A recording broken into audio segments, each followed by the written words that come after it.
Hello बच्चों, exercise 2.2 में कुछ क्वेश्चन डिस्कस करते हैं। जैसे क्वेश्चन नंबर 7 देखें। क्वेश्चन नंबर 7 है कि रोहन की वर्तमान आयु मोहन की वर्तमान आयु की 3 गुनी है। यानी कि रोहन की आयु 3 गुनी है मोहन की आयु की, तो हम इसमें मोहन की आयु को मान लेंगे। मोहन की वर्तमान आयु माना x वर्ष है। ये मोहन की वर्तमान आयु मान लिया हमने। तो अब रोहन की कितनी हो जाएगी अकॉर्डिंग टू क्वेश्चन? ये हो जाएगी 3x, क्योंकि सवाल में कह रहा है कि 3 गुनी है। अब 4 वर्ष बाद उनकी आयु का योग 60 वर्ष हो जाएगा। तो 4 वर्ष पश्चात देखें क्या होगा। 4 वर्ष बाद मोहन की आयु 4 वर्ष बढ़ जाएगी, x+4 हो जाएगी।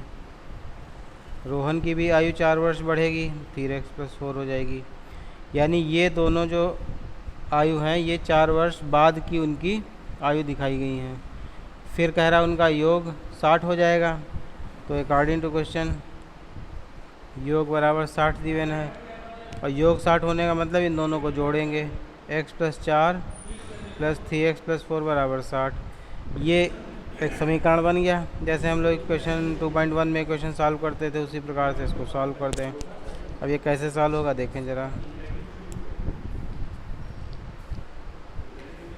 ये 3 और 1 4x, 4 4 8 हो जाएगा। 8 बाद में इधर शिफ्ट हो जाएगा, 60 - 8। 4x = 8 और 2 10, 52। x कट जाएगा 52/4, 13। x बराबर 13। यानी कि जो x हमने किसको माना था, मोहन की आयु को, तो मोहन आ गया 13 वर्ष। और रोहन कितना हो जाएगा, 13 × 3 गुना बताया है, तो 3 × 13 यानी कि 39 वर्ष। ये आंसर हो जाएगा।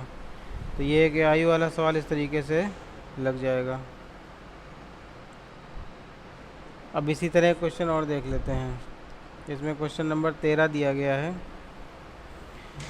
दो संख्याओं का अनुपात 5:3 है। तो इसमें जब अनुपात में दिया रहेगा तो हम लोग संख्याएं मान लेते हैं। अनुपात बराबर 5:3, तो संख्याएं हम लोग 5x तथा 3x मान लेंगे। x एक जो होता है वो, ये जब रेशियो लिखा जाता है तो संख्याओं को काटा जाता है, भिन्न को है। तो जिस संख्या से काटे गए होते हैं इनको, या इस समझ लीजिए जो इसका SCF होता है यानी मासाबा, वो हम x मानते हैं। तो उसका दोनों में गुणा कर देंगे तो ये अलग अलग हमें संख्याएं पता लग गई हैं। उनका अंतर कह रहा है 18 है सवाल के हिसाब से। अंतर का मतलब ये जाहिर सी बात है 5x बड़ी संख्या, 3x छोटी है। तो 5x - 3x जब आप करोगे तो 18 के बराबर हो जाएगा। यानी कि 2x बराबर 18, तो x बराबर 9। ये x जो माना था उसका मान आया। तो अब संख्याएँ कितनी हो जाएंगी, संख्या बराबर 5 × 9 यानी कि 45।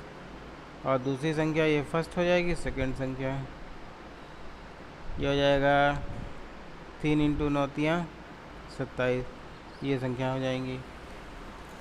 इसमें जो x जो है चर मान लेंगे सवाल के हिसाब से, जिसको निकालना हमें है उसी के संबंध में बातें जो सवाल में कही गई उसके हिसाब से उसको लगाएंगे। और एक 15वां सवाल भी देख लेते हैं आखिरी। एक परिमेय संख्या को 5/2 से गुणा कर 2/3 जोड़ने पर -7/12 प्राप्त होता है। तो वह संख्या क्या है? तो परिमेय संख्या है उसको हम मान लेते हैं x है। परिमेय संख्या माना x है। अब सीधे सीधे जो सवाल में कहेगा वही काम हम करेंगे। परिमेय संख्या को 5/2 से गुणा करा है तो यानी x × 5/2 गुणा हो गया। 2/3 जोड़ने पर तो ये जो गुणा आएगा इसमें 2/3 आपने जोड़ दिया। क्या रिजल्ट आया, -7/12। ये फिर एक समीकरण बन गया, इसको हल कर दिया जाए तो 5x/2 बराबर -7/12 -2/3। ये इधर जाके माइनस हो जाएगा। 5x/2 बराबर 12 LCM हो जाएगा, -7 - 3 × 12 = 4 × 2 = 8। यानी कि 5x बटे 2 बराबर 8 7 15, 15 बटे माइनस का 15 बटे 12। अब x निकालने के लिए जो x के साथ गुणा में है वो डिवाइड में जाएगा, डिवाइड वाला मल्टीप्लाई में, तो माइनस 15 बटे 2 12 इंटू 2 बटे 5 हो जाएगा। तो 5 तियाँ 15, 3 चक्कू 12, 2 दूनी 4, यानी कि 1 बटे 2 माइनस का। तो संख्या जो हमारी परिमेय मानी थी क्या आ गई, -1 बटे 2। ये इस तरह से लग जाएगा। तो इसके बाकी सवाल लगाएं, जितना सावधान आसानी से लग सकें वो सवाल लगाएं। बस समझना ये है कि कोई चीज़ जो निकालनी है सवाल के हिसाब से उसे हमें x मानना है, x मानने के बाद में उसको लगाना है।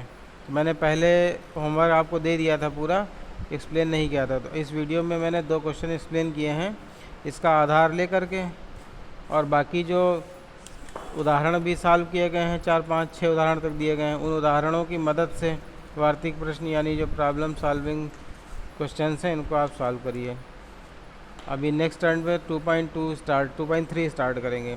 3 हालांकि आप लगा लेंगे, 2.1 के जैसी ही है, पर 1-2 क्वेश्चन हम लोग डिस्कस करेंगे, ये कल करेंगे। आज की डेट में आप 2.2 कंप्लीट कर लें। आज का आपका होमवर्क क्या बनेगा, कंप्लीट एक्सरसाइज 2.2। Thank you.